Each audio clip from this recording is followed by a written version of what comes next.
very hard to stop. Tander takes out race 2. Whincup is second. Ingle and Murphy once again in a battle for 3rd and 4th.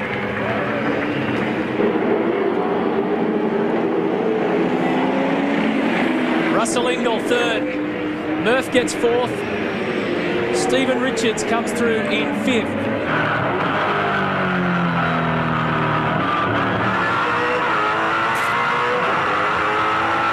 And here's Jason Bargwanna. Jason Richards has already crossed the line in 6th. Bargwanna collects 7th. Great fight back from Mark Scaife to be inside the top 10, 8th.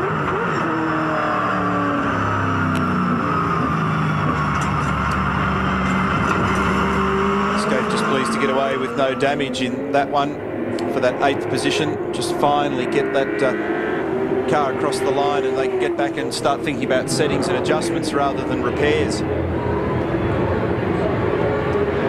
So Garth Tander has once again got on a roll that they've found very, very hard to pull back. Go back 27 laps.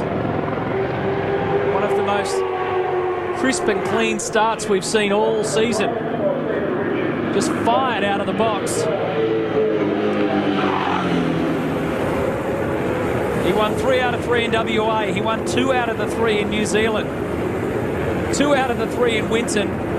Another clean sweep in Queensland. And the first 2 races here at the Gold Coast Surfers Paradise Street Circuit.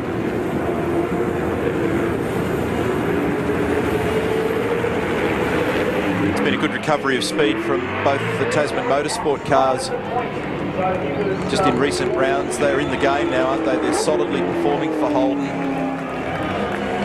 Garth Tander making sure that he keeps those tyres clean for race 3.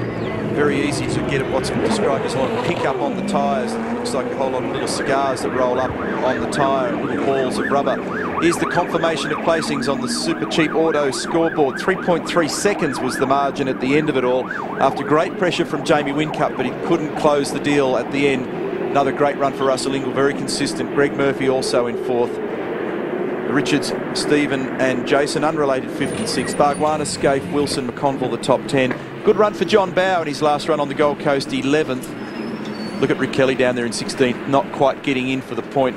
James Courtney, the drive-through, really hurt him.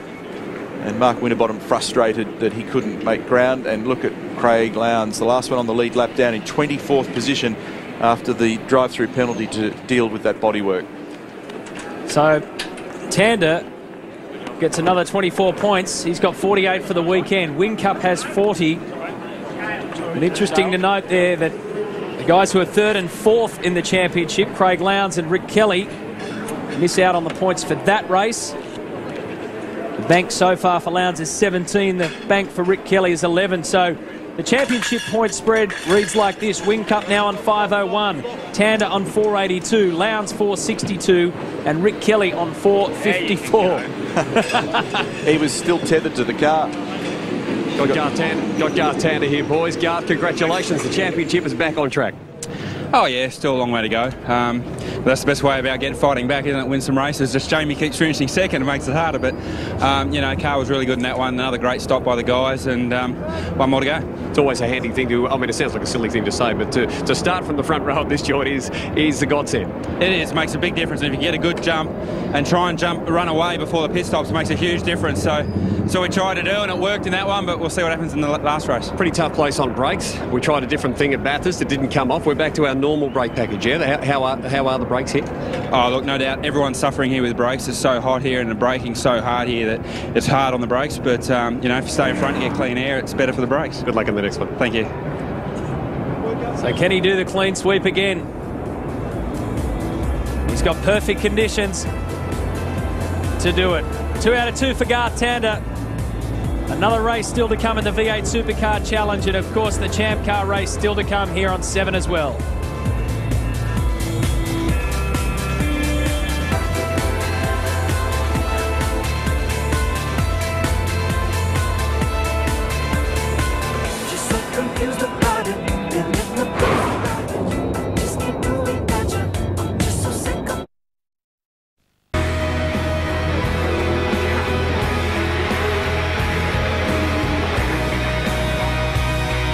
Tander does it again. He's getting very used to that scenario. Jumping out of the car, having the celebrations with the Toll HSV dealer team. But I want to talk to you, Neil, about this fight going on between Russell Ingall and Greg Murphy. Jamie Whincup finished second there, just recapping for you. Russell put it on third. Murph's always behind him. Great battle. A couple of experienced guys, and sometimes over the years they've rubbed elbows from time to time, but there's definitely respect there, and I think they'll be enjoying it. It was very enjoyable in particular to watch them yesterday, and that was a very tight race right to the end, and even in that one that we've just had, you know, first man to blink, nobody did. Well, let's have a listen to the drivers and see what they think about it all, starting with the enforcer. He's with Grant Denyer.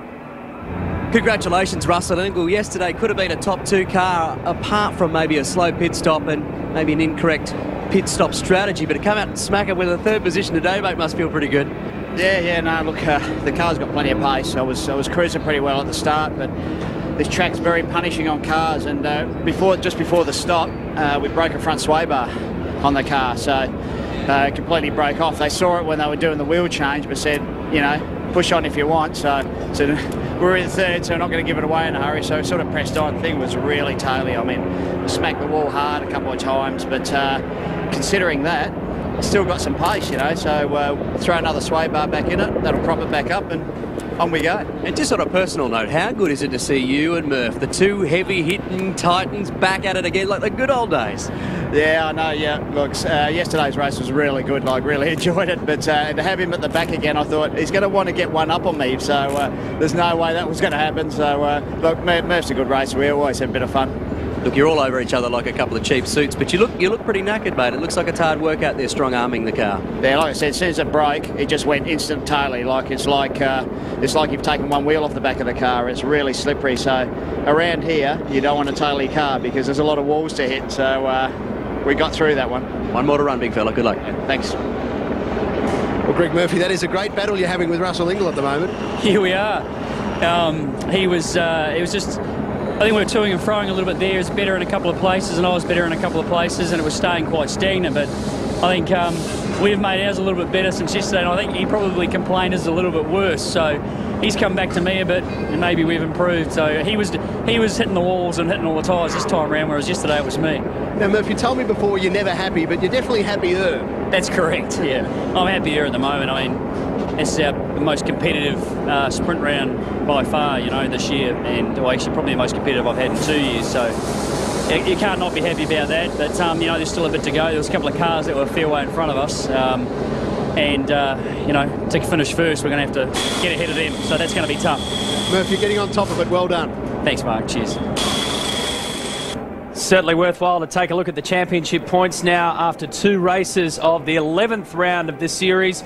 We can see that Jamie Whincup maintains that lead, but there has been a pretty significant change. Remember, Garth Tander came into this round in 4th position. Coming in, it was Whincup, Lowndes, Kelly, Tander. Now it is Whincup, Tander, Lowndes, Kelly. 501 versus 482. And as Garth said, I can go on, keep winning races, but Jamie keeps finishing second. And that's the way that you defend a championship lead. Yeah, and it's interesting, isn't it? Because there's still 10 races to come in this championship, therefore 240 points from this point onwards. So it's a long, long way from over. But this weekend it appears to be resolving in favour of Jamie and Garth at the expense of both Craig and Rick. They're not having great weekends, and so the other two fellas are just opening up a little margin. That's handy when you go to the 3rd and final race today, and also to Bahrain in a couple of weeks' time. Well, that was going to be my point. What do you think we'll see now for the 3rd and final race? Because these guys who are further down the list will now be thinking a little bit further ahead. How do I keep the car straight? How do I prevent some damage? And how do I prevent us having a hell of a trip over to Bahrain? Well, I think a bit of it's just risk management now. You just have to think about where you are in the field, what tyre condition you get to play with, and how you might come out the other end with some points, hopefully as many as you can grab, and then load up and get to Bahrain and try and fire a better shot next time round. I think we're still in that phase of the championship at the moment where you've got to use this thing up here and think about it a little bit. You just can't go out there guns blazing and rattle off things, because the damage and risk potential around here is so high that you can play all or nothing and very quickly find yourself with nothing, and that's something that the boys are all well aware of. But great running so far this weekend between both Jamie Whincup and Garth Tander. Real pressure motor racing going on there. The margin that time was a little bit bigger, but I was fascinated to watch the numbers in the back end of that race as Jamie just got centimetre closer. He didn't quite have the firepower. They'll be downstairs as I'm speaking, tweaking graphs, looking at things, trying to find a way to make up a little bit of extra ground. Nearly an hour of running there and only 3 seconds in it at the end. They will start, of course, on the front row of the grid for our next race in the V8 Supercar. Still 120 Ks to look forward to, but coming up right after this, we'll be building up to the Champ Car Lexmark Indy 300. Come on in, get on it.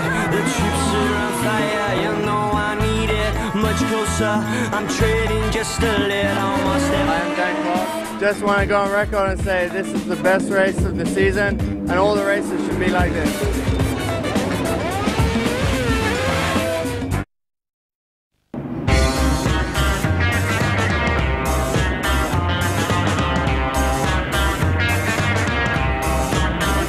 The great thing about this weekend is that we can jump on the Pentax Flycam and zoom across the V8 Supercar pit lane, and that's the other great part. We go from Champ Cars pit exit is now open. Now to ours. The V8 Supercars race 3. We've already had 2 races so far. One today, Garth Tander the winner.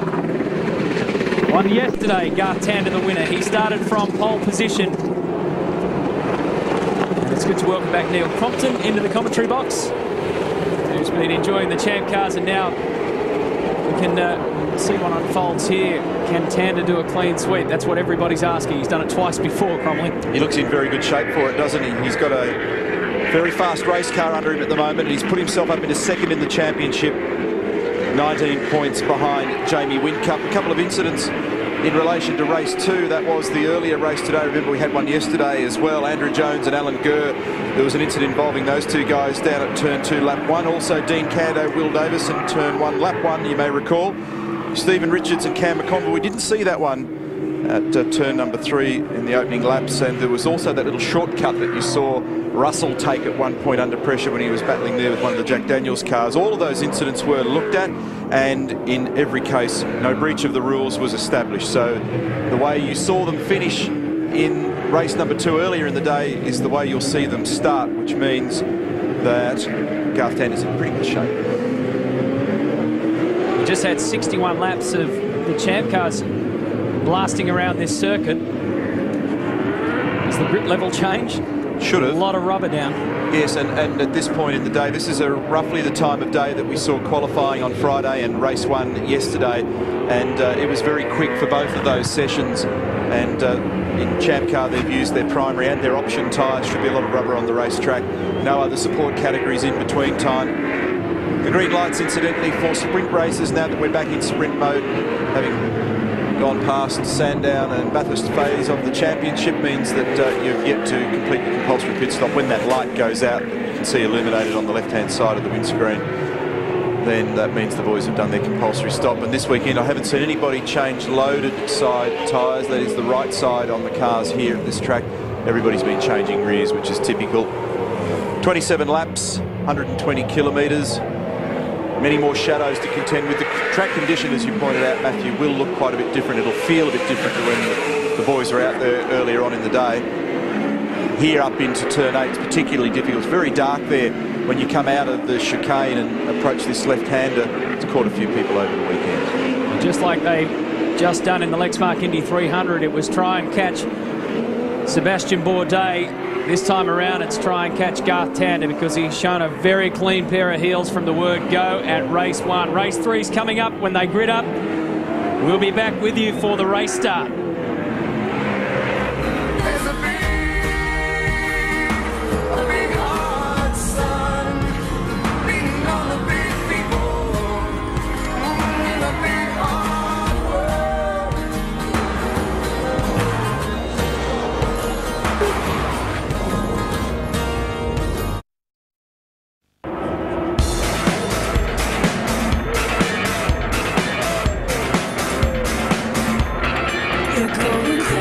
It'll be a 27-lap race, 120 kilometres for the V8 Supercars. In terms of the overall round points after the 2 races, Garth Tander, of course, maximum points, 48.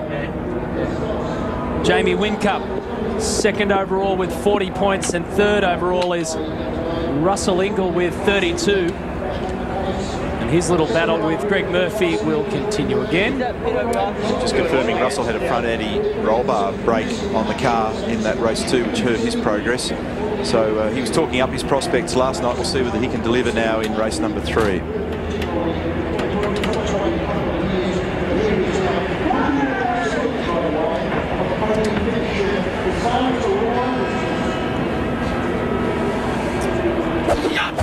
Good time to take a look at the start list, the Fuso grid for race 3. Of course, how they finished the second race. There's Tander and Whincup going at it again from the front row. Row 2. Again and again and again for Ingle and Murphy. Row 3 is Stephen and Jason Richards. Stephen for Castrol FPR Falcon, Jason for Tasman Motorsport. Row 4 belongs to Jason Bargwanna from WPS Racing and Mark Scaife. Both of those guys did a terrific job in the second race. Cam McConville, good recovery from a difficult start to the weekend. Position number 10, Max Wilson, shadowing his teammate Jason Bargwanna, doing very well. Shane Van Gisbergen, first run at the Gold Coast for the Team Kiwi Ford alongside John Bowe in the Glenfords entry. Dean Canto and Steve Johnson.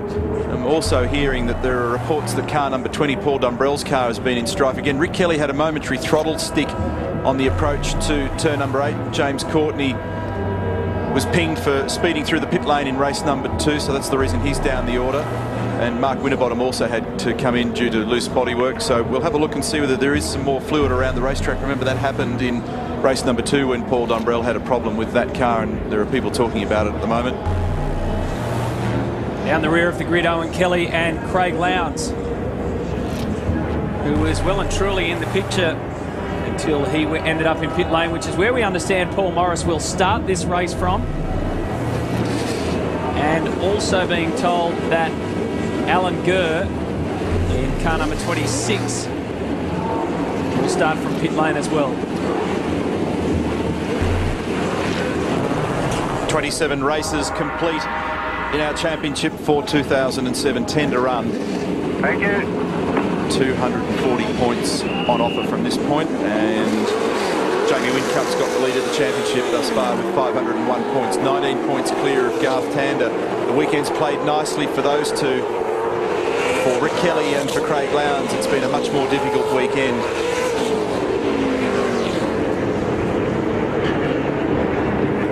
Well, interesting strategy for Owen Kelly from the Sirame Wines team. They've decided that they'll start him from pit straight. They just want to try and preserve the car, not take any risk with Bahrain, just down the road a little bit further. And Paul Dumbrell, that car being pushed back into the garage at the moment. That oil leak from race 2 is back again, so it doesn't look good for Paul Dumbrell. Well, you can't go anywhere on the Gold Coast without seeing the mark of Craig Gore, the Queensland businessman who's invested very heavily in Australian motorsport, particularly with Will Power on the Champ Car race and, of course, the WPS WOW V8 Supercars. Well, they may have lucked out with Will Power, but I tell you what, the rest of the team has lifted. Jason Bargwanna, his best sprint performance so far of the year, in 7th position, and Max just a couple of positions behind. The team has made some subtle improvements to the car and looking to bring this one home, even though, unfortunately, Will didn't. Ford Performance Racing, I tell you, you've got to love their positive attitude. The glass is always half full. The weekend again has been a torrid time with car 5, but car 6, Stephen Richards, the team, absolutely stoked with his last race, coming from the rear of the field through to finish 5th, looking good for race 3. The thing about Jason Bargwanna, as we cycle through the onboard cameras that we carry in this race, he's had a couple of great runs here in years gone by. He really likes this racetrack, and he's taken home a couple of surfboards for his trouble with round wins here, which is what the winners have traditionally received. Rick Kelly only has 11 points next to his name for the 2 races. And as Neil mentioned, there's been a bit of a change around the championship picture after the 2. Jamie Whincup leads in 5:01. Garth Tander now up to 2nd with 482. Lowndes in 3rd and 462. And Rick Kelly is now 4th, 454 points.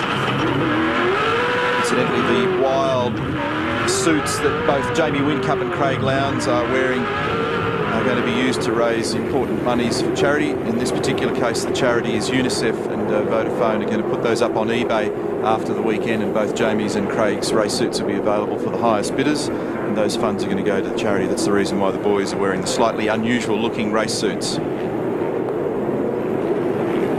mentioned Jason Bargwanna, and Grant also touched on his teammate Max Wilson. The important thing there is that it's been an upward curve, which is not an easy thing to do in any of the sprint rounds. Bargs qualified 18th, made up 4 spaces in race 1, and turned a 14th into 7th for race 2. For Max Wilson, he qualified 20th. So the Friday wasn't too kind to them, but Saturday and Sunday has been. Qualified 20th, Max. He's gone up to 13th and 9th in race 2. So the arrow's pointing in the right direction. No wheel spin from this point, the final turn, turn 12. They have to just amble up to the line because of safety intervention vehicles on the road there and other marshals on the road. It's a safety requirement. The drivers observe that. They've got 95 odd litres of fuel on, about 70 odd kilos. Pretty cold brakes, reasonably cold tyres, and they've got to try and negotiate this 4.5 kilometre opening lap without biting concrete. It's not as easy as it sounds.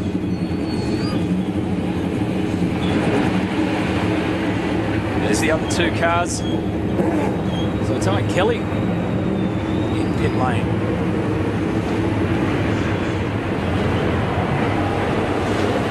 Along with Alan Gurr. The start that Tander had in race 2 was quite amazing. It was amazing. I mean, the thing just ripped away, didn't it? We didn't see any wheel spin. He just got bite and away he went. Timed it perfectly, matching throttle percentage and clutch drop or slip at the right time. And look at the way that Garth's got the car angled. Look at Ingle behind him. Russell Ingle behind him also has his direction clearly mapped out. This is Paul Dumbrell's Super Cheap Auto car. So Russell's gone as far over to the right-hand side. His grid starting position as he can. That's one to watch. That's the view from Stephen Richards' car. Here comes the rumble again. Tander fires off again. Ingle's got a good one again. And Tander has to go defensive because Jamie Whincup outfoxed the lot of them. Team Vodafone 888 car takes it down to turn 1. Tander slots into second, 2 wide. They avoid some trouble. James Courtney got into some push and shove. Great start, Jamie Whincup. He had to get good track position at some stage this weekend earlier in the race, and it looks like now race number 3 is the one where he can get it done. Down to turn 3 with a little margin over Tander.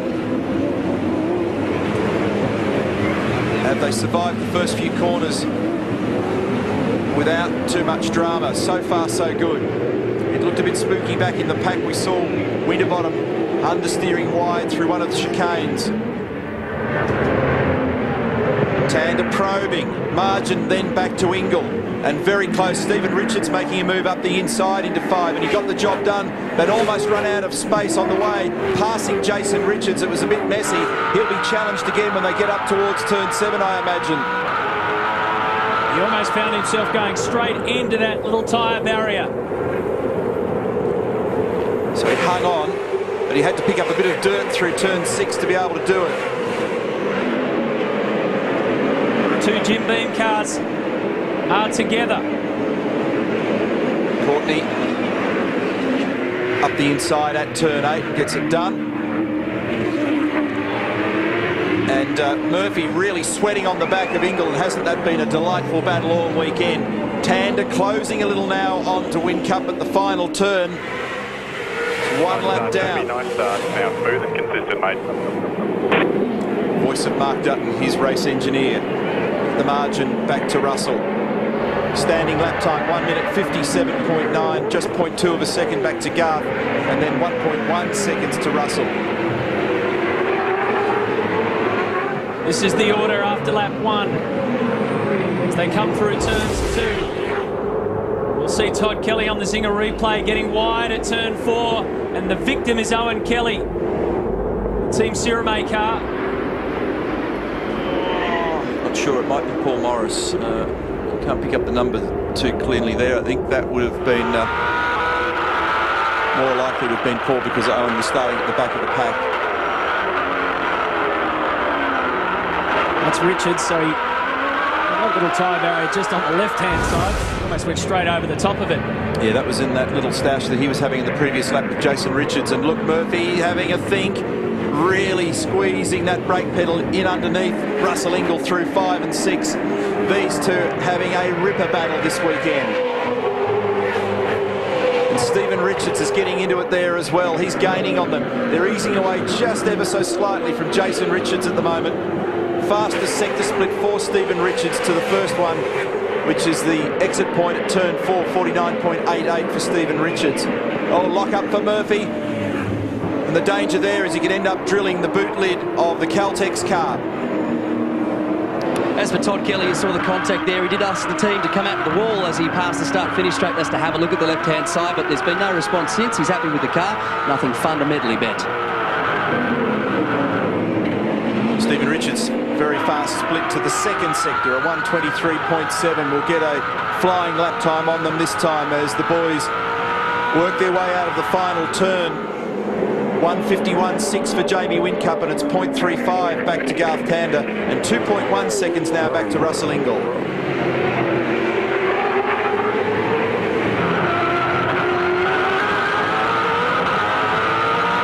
James Courtney's up to 11th, John Bowers 12th. Cameron Conville continues to run well, he's up in 9th. And incidentally, Rick Kelly's in 17th at the moment, Craig Lowndes is 19th, so our championship contenders are working away on the job. 4 out of the top 6 guys there that posted 151s. The only 2 that didn't, Ingall and Murphy.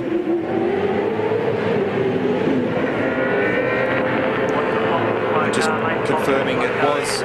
Oh, someone's got a... It sounded like a flat spot. Maybe was that a tyre flapping? And that's the debris flag being shown. It is confirmed that it was Paul Morris that we saw down there on the... back up on the side of the wall. And so he's just limping his way back to the pit lane at the moment, being other drivers being warned about his presence on the circuit with that car.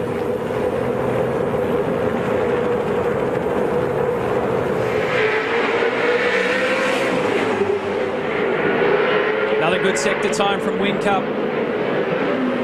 Pretty interesting start.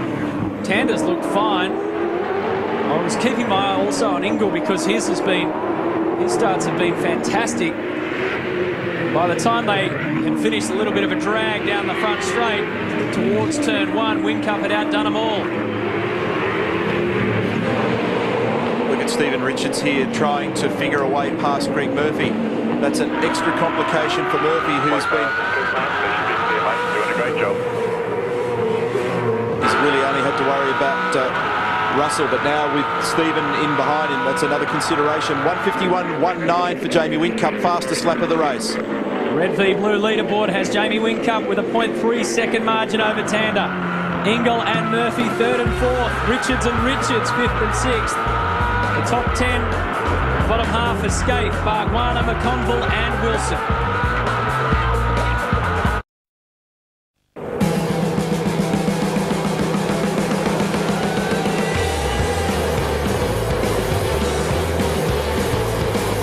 Jamie Whincup and Garth Tander 1 and 2 are pulling away. There's 4 cars in here, all trying to line up Russell Ingall. It's like a NASCAR freight train. We've seen some awesome shots of these guys. They're nose to tail, and everybody is absolutely ringing these things. They are so close, and the pressure's on at the moment. So it's Ingall, Murphy, Stephen and Jason Richards, and now Scaife's joined the queue.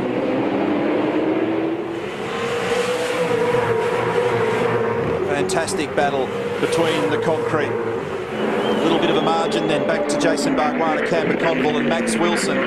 That's your top 10. Just outside, it's John Bow. 1:50.75 for Jamie Whincup, 0.4 of a second the gap now. And it's 4 seconds back to Russell Ingall. And this little group here are absolutely flat to the boards, busy with each other.